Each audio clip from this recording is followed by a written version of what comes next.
बिस्मिल्लाहिर्रहमानिर्रहीम, अस्सलाम वालेकुम। एक सोच तो ये है कि इमरान खान साहब को कुछ करने की ज़रूरत नहीं है, और जिस तरह मरीम औरंगज़ेब साहबा कह रही हैं जी अगस्त 2023 में इलेक्शन होंगे, तो इससे अच्छी खबर इमरान खान साहब के लिए हो ही नहीं सकती। आप लोग यकीनन हैरान होंगे कि मैं क्या कह रहा हूँ। जनाब, बात यह है कि अब आज के बाद जो भी हुकूमत करेगी, जितना भी अपने आप को भी बर्बाद करेगी और इस मुल्क के लिए भी, इन अवाम के लिए भी जो कुछ करेगी, वो सब इमरान खान को पॉपुलर करेगा। महंगाई का जो तूफ़ान आ चुका है, पाकिस्तान की तारीख़ में कभी ऐसा नहीं हुआ। और एक माहिर मईशत तो ये कह रहे थे कि जनाब ये सारा साल रहेगा, यानी रोज़ाना आपको इस तरह की खबरें सुनने को मिलेंगी। किसी ने कहा जी जून जुलाई में इसके असरात होंगे, तो जवाब था कि नहीं जनाब, ये सारा साल आपको रोज़ाना की बुनियाद पर कीमतें बढ़ती हुई नजर आएंगी। आप सोचिए क्या हाल होगा। और इस वजह से वो हुकूमत जिसमें पहले ही इम्पोर्टेड हुकूमत नामंजूर का दाग है, आप सोचें कि जब वो इतनी महंगाई करेगी, जो आवाम पर बिजलियां गिरा रही है, और रोज़ाना की बुनियाद पर इमरान खान साहब ना सिर्फ रोज़ाना सच्चे साबित होंगे, ना सिर्फ रोज़ाना उनकी मकबूलियत में इजाफा होगा, बल्कि लोग दुआएं करेंगे कि जनाब इमरान खान कब आएगा, उनको हुकूमत कब मिलेगी। तो जितना अरसा ये गुजारेंगे, अपना कद काठ जो पहले ही बहुत कम रह गया है, वोट बैंक, अपने हामी, वो सब कम करते चलाएंगे रोज़ाना की बुनियाद पर। यानी जितने आज हैं कल उससे कम, परसों उससे कम, उससे अगले दिन उससे कम होते चले जाएंगे, वोट भी कम होते चले जाएंगे। और ये सारी मखलूत हुकूमत, अब ये पीपल्स पार्टी या MQM या मौलाना फजलुर रहमान साहब की जमात, ANP, जितनी भी दीगर जमातें हैं, 16 जमातें, इन सब का वोट बैंक अब इमरान खान की तरफ जाएगा। खुद इमरान खान साहब ये कह चुके हैं कि अगर मुझे मुल्क की परवाह ना हो तो मुझे तो सूट करता है कि ये हुकूमत रहे, क्योंकि जिस तरह के ब्लंडर ये कर रहे हैं तो वो तो इमरान खान को फायदा देंगे। और अब देखिए कि पहली तकरीर पहला कौम से खिताब ही शहबाज शरीफ को ले डूबा है। पाकिस्तान की तारीख का इसको बदतरीन खिताब करार दिया जा रहा है कि जिस तरह से प्रॉम्प्टर पढ़ा गया, लिखी हुई तकरीर थी, वो जिस तरह से वो पढ़ रहे थे उसको, जितना घबराए हुए, खौफजदा, और इतना ज़्यादा रुक कर उन्होंने किया कि सबकी तवज्जो इस तरफ चली गई। ये नहीं कि वो क्या कह रहे हैं शहबाज शरीफ साहब, वज़ीर आज़म पाकिस्तान, वो क्या पढ़ रहे हैं, नहीं किस तरह से पढ़ रहे हैं, क्या हरकतें हो रही हैं, उस तरफ चलेगी। और फिर अपने ही बंदे ने पता नहीं किस शौक से उसने वो वीडियो बनाई थी कि जिसमें प्रॉम्प्टर भी नजर आ रहा है, प्रॉम्प्टर जिस पर पढ़ा जा रहा होता है, नजर आ रहा होता है सामने कि क्या है जो आपने पढ़ना होता है, वो सामने नजर आ रहा होता है, वो लिखा हुआ, वो उसको पढ़ रहे थे और अटक रहे थे। फिर वो वीडियो बनाई गई, वो वीडियो वायरल हो गई कि वो दिखाना था कि जी मैं वहाँ मौजूद था और शहबाज शरीफ वज़ीर आज़म किस तरह से खिताब कर रहे थे। उसमें फिर वो कहते हैं रुक जाओ, यहाँ रुक दो, ठहर जाओ, वो भी सारा वायरल हो गया। और फिर कोई कह रहा है जी 25 कट थे, कोई ये कह रहा है, जो एक्सपर्ट होंगे एडिटिंग के वो बता रहे हैं जी इतनी दफ़ा कट हुआ, इस तरह से हो रहा था, और पता नहीं कहाँ किस ने हिस्सा डाला इस तकरीर के लिखने में, जो फुसफुसी तकरीर थी, कुछ नहीं था उसमें। अब सिर्फ सिवाय इसके कि जनाब पहले इनकी भतीजी मरीम नवाज साहबा इमरान खान कहती थी, अब वो चचा जानने भी शुरू कर दिए इमरान, इसने किया, उसने किया, वो शख्स, ये शख्स। अपने बताने के लिए कुछ नहीं था सिवाय इसके कि जी हम 2000 का जनाब एक देंगे, 28 अरब की सब्सिडी देंगे। और अब बंदा पूछे कि ये सब्सिडी हलाल है, और इमरान खान जो सब्सिडी दे रहा था वो हराम थी। खुद कह रहे हैं जी सब्सिडी दे रहा था पेट्रोल पर, वो आपने खत्म कर दी। और 2000 रुपया, मैंने इस पर ट्वीट भी किया है कि बड़ा गिना करते थे इमरान खान की जितनी भी इस तरह की सब्सिडीज होती थी या एहसास प्रोग्राम, अब उसके तहत ये दे रहे हैं। तो आप सोचिए 2000, जिसका कुछ समझ नहीं आ रही। बेनिफिट इनकम सपोर्ट प्रोग्राम में ज़्यादातर खवातीन हैं, अच्छा उनके पास तो मोटरसाइकिल भी नहीं है। यानी एहसास प्रोग्राम गरीब तरीन लोगों के लिए था जो बेचारे मोटरसाइकिल भी नहीं अफोर्ड करते। अच्छा ज़्यादातर लोग तो वो हैं, अच्छा बाकी आप ढूंढेंगे, चलो उनको करेंगे, जिस तरह भी। अभी मैकेनिज्म नहीं पता अगले बजट में किस तरह से होगा, वो होगा। चले 2000 रुपया महाना, अगर 5 लोग भी आप लगाएंगे एक ख़ानदान में, 5 यानी मियाँ बीवी हैं, 3 बच्चे हैं, मैं उनके वालिदैन की बात नहीं कर रहा, किसी के हो सकता है फैमिली बड़ी भी हो, लेकिन चलें 5 लगा लें, तो ये 2000 रुपया महीने का 70 रुपये रोज़ाना भी नहीं बनता। रोज़ाना 70 रुपये भी नहीं बनते। 70 रुपये रोज़ाना हो तो ये तकरीबन 2100 रुपया बनता है। चले 70 रुपये लगाएं और 5 अफराद पर तकसीम करें तो ये लगभग 14 रुपये बनेंगे एक शख्स पे रोज़ का। कैसे गुजारा करेगा वो? और जो इसमें सब्जियां, जो इसमें फल की तो मैं बात ही नहीं करता, गोश्त की बात ही नहीं करता, वो कहाँ पहुँच में रहेगा? दाल, घी, आटा, ये सब महंगे होंगे, जो ट्रैवलिंग महंगी होगी, ट्रांसपोर्ट महंगी होगी, बिजली महंगी, तो क्या करेगा गरीब आदमी, कहाँ जाएगा? तो ये सिर्फ उसमें हाईलाइट था। और फिर मरीम औरंगज़ेब साहिबा जनाब कह रही थी ग्रुप्स में कि इनकी हाईलाइट करें, अच्छी चीज़ें हाईलाइट करें। मोहतरमा पहले ही आपने इश्तिहार दे देकर मीडिया का जिस तरह बेड़ा गर्क किया है। और देखिए, कह रहे हैं कौमी खजाना खाली है, करोड़ों अरबों रुपए के इश्तिहार दिए जा सकते हैं, करोड़ों अरबों रुपए के इश्तिहार रोजाना की बुनियाद पर, और उनमें मुजरिम अदालतों का मुजरिम नवाज शरीफ, उसकी तस्वीर लगाई जा रही हैं, पूरे पेज के इश्तिहार। आप अखबारात को, आप टेलीविजन को इस तरह मैनिपुलेट कर सकते हैं, दबा सकते हैं, अपने हक में मोड़ सकते हैं, लेकिन उससे उनको भी नुकसान हो रहा है, क्योंकि लोग सोशल मीडिया की तरफ चलते चले जा रहे हैं कि यहां तो सारा मैनेज हो जाता है, जई तई फेर देते हैं, पैसा लगा देते हैं। सोशल मीडिया पे किस किस को कंट्रोल करेंगे? जहां पर सोशल मीडिया में हक सच दिखाया जाएगा वो लोग वायरल करने लग जाएंगे। क्या आपने सारी कौम को इस तरह से समझा हुआ है?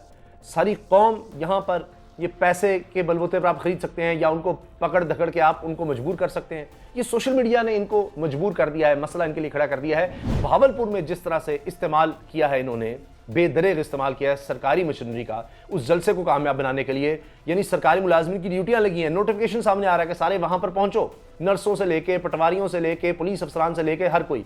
फिर कुंडे लगाकर सरकारी बिजली इस्तेमाल की जा रही है, वहां पर सरकारी वसाइल इस्तेमाल कर रहे हैं।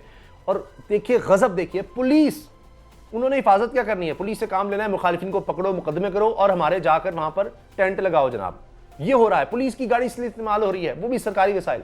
हेलीकॉप्टरों में आना जाना है, कहते हैं जी हम एक ढीले की जनाब मैं तनख्वाह नहीं ले रहा। हेलीकॉप्टर में जनाब मौसूफ अदालत में पेश होते हैं शहबाज शरीफ साहब, उनका बेटा सरकारी वसाइल में, सरकारी प्रोटोकॉल में, सरकारी गाड़ियों का तेल जलाते हुए वहां पर पहुंचते हैं और कहते हैं जी दिल पे पत्थर रखा है। दिल पे पत्थर रख के आप इश्तिहार भी दे रहे हैं, दिल पर पत्थर रखकर आप सोचिए ये काम भी कर रहे हैं। नोटिफिकेशन आ गया है कि तज़ीन और आराइश हो रही है प्राइम मिनिस्टर हाउस की, उसके लिए ग्रांट होनी है, वहां पर मरम्मत होनी है प्राइम मिनिस्टर हाउस की। आप सोचिए 40 अरब रुपया अपने पार्लियामेंटेरियंस में तकसीम करना है। बाकी हायर एजुकेशन का बजट खत्म कर रहे हैं, डेवलपमेंट का बजट खत्म कर रहे हैं, दीगर बजट कम कर रहे हैं। सिर्फ पार्लियामेंटेरियंस रह कौन गया है? असेंबली से इस्तीफा देकर तहरीक इंसाफ चली गई, बाकी लोटे रह गए, अपने लोग रह गए, उनको 40 अरब रुपया। अब आप सोचिए जरा, ये तकरीबन कोई 173 लोग हैं, चले लोटे भी साथ मिला लें तो लगभग 190 होंगे। 190 लोगों में 40 अरब रुपया तकसीम करेंगे। 40 अरब रुपया, सोचिए जरा कितना करोड़ों रुपया उनको जाना है। तो ऐसे ही तो नहीं ये हुकूमत में बैठे हुए, इतना करोड़ों रुपया जब मिलेगा।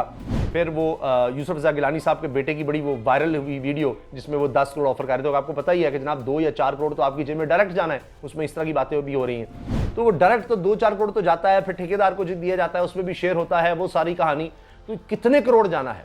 ऐसे ही तो नहीं फिर लोटे भी हुए लोग वहां जाकर बैठे हुए हैं, सारा कुछ है। ये करोड़ों रुपया तो सरकारी तौर पर जो तकसीम होना है, करोड़ रुपया, वो अलग है। तो ये अयाशियां हो रही हैं। फिर इसके अलावा जनाब के वकला ना बोलें इस सारे मामले पर, महंगाई भी है, आइन और कानून की धज्जियां हैं, गिरफ्तारियां हैं। तो वकला बार्स में भी 20 करोड़ ये आ चुकी है, ये नोटिफिकेशन आ चुका है। 20 करोड़ रुपया ये बार्स में तकसीम करने का है कि जनाब उनको ग्रांट दे दी जाए ताकि वो कहीं शोर ना मचाएं, कुछ ना करें। फिर आप देखिए भावलपुर जलसे का मैंने जिक्र किया आपसे, और जिस तरह प्रोटोकॉल लिया जा रहा है, वीवीआईपी मुकदमेबाजियां, गिरफ्तारियां ये कर रहे हैं दूसरों की। तो एक तो उस वीडियो ने इनका बेड़ा गर्क किया है, फिर उस तकरीर ने बेड़ा गर्क किया है कि पाकिस्तान की तारीख की बदतरीन और फुसफुसी तरीन तकरीर थी।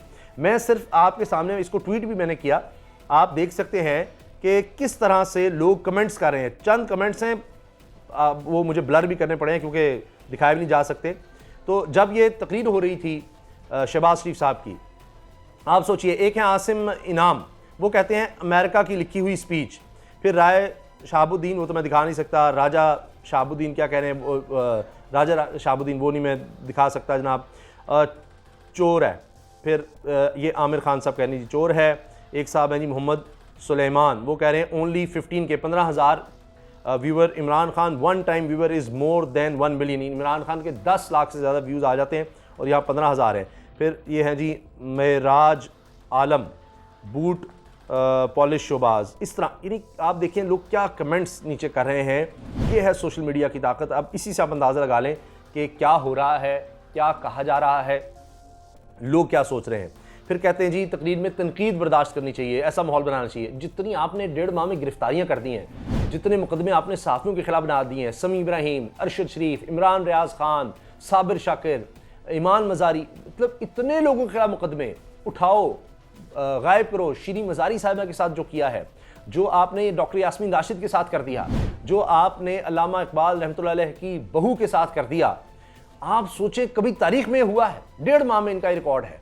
यानी ऐसी हुकूमत कभी नहीं देखी गई। इतने बड़े पैमाने पर गिरफ्तारियां, 4414 ऑपरेशन, खुद वजीर दाखिला कहता है। और इतना बड़ा झूठ कौम के सामने, जो कहते हैं मुकद्दस ईमान है पार्लियामेंट में, वही भाई कहता था ये है जी वो जराए, ये है वो जराए। वहां पर जनाब छोटा भाई आकर कह रहा है कोई दीवारें नहीं फैलांगी गई, गिरफ्तार नहीं हुई।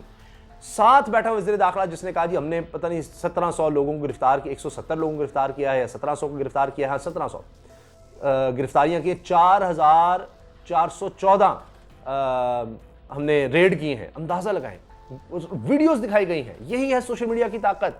असल यही बात है कि उसने ये लोगों के पैरेलल कर दिया है। वरना इनको 90 की दिहाई की आदत है, पैसे से जनाब मीडिया को मैनेज कर लो, इश्तिहार दो, कोई नहीं बोलेगा। सिर्फ उनके जो बड़े बड़े हैं मालिकान, उनको काबू कर लें तो क्या हो जाएगा, करोड़ों अरबों रुपए के इश्तिहार देंगे। हमारे पल्ले से थोड़ी जाना है, सरकारी वसाइल हैं, सरकार की है, कौमी खजाने से लुटाएं कौमी खजाना, और लुटाया जा रहा है बेदर्दी से, बड़ी तेजी से। अच्छा, फिर आप देखिए कि अब ये बात भी हो रही है कि जी हाँ हम रूस से तेल और गैस गंदम का सोच सकते हैं, और छुपकर मुलाकातें कहीं हो रही हैं रूस से, इतने खौफजदा हैं ये अमेरिका से। फिर जनाब आप देखिए कि हमजा शहबाज के खिलाफ मुकदमा चला गया है कि ये कोई ट्रांसफर पोस्टिंग ना करें, क्योंकि धड़ाधड़ कर रहे हैं, अपने लोगों को नवाज रहे हैं, सिफारिशें आ रही हैं इधर से उधर से, क्रिमिनल्स को इधर उधर लगाया जा रहा है। फिर महंगाई का जो तूफान है वो आ रहा है, लेकिन इन तक पहुंचेगा ही नहीं, क्योंकि जितनी ज़्यादा महंगाई होगी उतना इनका शेयर बढ़ना है जो उमरा का है। आप देखें ना कि क्या हुआ कि जी कुत्ते बिल्लियों की जो बाहर से खुराक आती है उस पर पाबंदी हटा ली गई है। यानी इंसानों के लिए गंदम महंगी हो गई है, पूरे पाकिस्तान में इतनी महंगी हो गई है कि तारीख में कभी नहीं थी। और यहाँ कुत्ते बिल्लियों के लिए, क्योंकि इनके यहाँ तो होते हैं ना हुक्मरानों के उमरा के कुत्ते बिल्लियाँ, तो उनके जनाब बाहर से खुराक आएगी, वो तो नहीं, ये तो नहीं बर्दाश्त हो सकता ना, उनके लिए जनाब सारा कुछ खोला जा रहा है। इतने इनके स्कैंडल बन चुके हैं। ऐसी ऐसी वीडियोस मैंने आपको बताया सामने आ चुकी हैं। ये याशियाँ जो हो रही हैं ये अब छुप नहीं सकते। ये जो समझ रहे हैं मीडिया को मैनेज कर लेंगे, लोगों को पकड़ दकड़ के कुछ कर लेंगे, सोशल मीडिया पर कदगने लगा देंगे, नहीं, ये एक एक चीज़ रिकॉर्ड बन रही है। और ये 1.5 साल में इतने एक्सपोज हो जाएंगे, मैं आपसे अर्ज़ कर रहा हूँ 1.5 साल में, कि ये जो अशराफिया है, ये जो इनको आज से पहले 30-35 साल हुकूमत मिली, ये उतने एक्सपोज नहीं हुए होंगे जितना अगर ये 1.5 साल गुजार जाते हैं, अगर तो ये एक्सपोज हो जाएंगे। और 14 साल हो गए पीपल्स पार्टी को सिंध में, यानी वहाँ की जो कारकर्दगी आप सोचिए, वो वफाक में उनकी भी आएगी, ये शरीफ खानदान की भी आएगी, मौलाना फजल रहमान की भी आएगी, सारे जो मिल चुके हैं। तो ये तजर्बाकार जितने मिल गए हैं, इनकी सारी कारकर्दगी जब आपके सामने आएगी तो आप सोचिए कि क्या हाल होगा। ये सारे एक्सपोज हो जाएंगे। और अभी मैं एक शख्स की मिसाल देख रहा था, तो कह रहे थे कि इन्होंने बर्बाद कर दिया। वो कह रहे थे मैं घड़ी किसी से ठीक करवाने गया, और वो शख्स कह रहा था कि आपने घड़ी यहाँ से ली, बाहर से ली। उन्होंने कहा जी मुझे किसी ने गिफ्ट किया। उन्होंने कहा आप खुशनसीब है, कोई रिश्तेदार बाहर तो होता है। ये मुल्क तो अब सिर्फ चोरों डाकुओं के लिए है। यहाँ पर चोर डाकुओं की हुकूमत आ गई है। किस तरह एक शख्स को, एक बंदा रह गया, एक बंदा खड़ा है सियासी तौर पर, और ये उसको मरवा देंगे, ये उसको कत्ल कर देंगे, क्योंकि ये सूट ही नहीं करता इनको। बाकी कुछ नहीं बचा इस मुल्क में। और यहाँ पर अब सिर्फ वही राज होगा, उन्हीं का राज होगा, और उसी के तहत नीचे सारा कुछ होगा। लूट मार बर्बादी ये होगी। ये अब एक आम आदमी कह रहा है, मैंने खुद पढ़ा है। ये है एक आम आदमी की सोच। आपकी इस बारे में क्या राय है, ज़रूर आगाह कीजिएगा। अल्लाह हाफ़िज़।